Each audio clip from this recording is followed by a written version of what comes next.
Voice of Cameroun, la voix de l'espérance.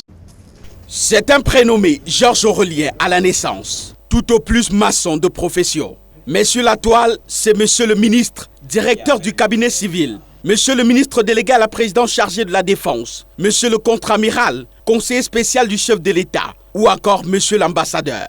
Son champ d'action WhatsApp, Messenger et Facebook, utilisé suivant un mode opératoire bien ficelé. Un mode opératoire consistait à la création de faux profils et à envoyer des messages à ses victimes. Et lorsque il vous envoyait un message, se faisant passer pour le directeur du cabinet civil, pour le contre-amiral Fouda, ainsi de suite, et lorsqu'il finissait la communication, il vous communiquait un autre numéro de téléphone et vous disait que c'est son secrétariat ou bien c'est son secrétaire particulier. Beaucoup sont tombés à la trappe, comme cet inspecteur pédagogique régional du Sud, floué à travers le faux profil du contre-amiral.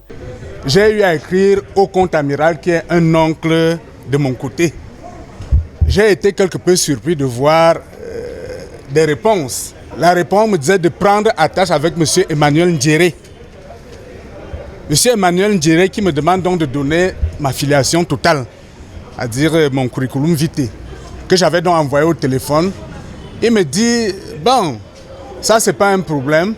Tout ce que vous pouvez faire, c'est de nous donner notre bière, c'est-à-dire notre bière du week-end, la secrétaire et moi. Sur ce coup, 100 000 francs envoyés en 2 tranches par la victime. Chaque jour, en contrepartie des fallacieuses promesses de promotion, de nomination ou d'audience avec le chef de l'État, il faisait recette. Butin impressionnant. Du 28 juillet au 25 août, on a constaté que ce numéro a reçu des dépôts de 4 090 000 francs. Le suspect, cueilli le 20 août dernier, avait élu domicile au quartier Mbopi dans la ville de Douala. Devant la presse, il offre ses yeux au ciel plutôt que des mots à nos micros. Il aurait pourtant tout dit à la police, passant aux aveux. Fruit de minutieuses enquêtes ouvertes à la suite de multiples dénonciations.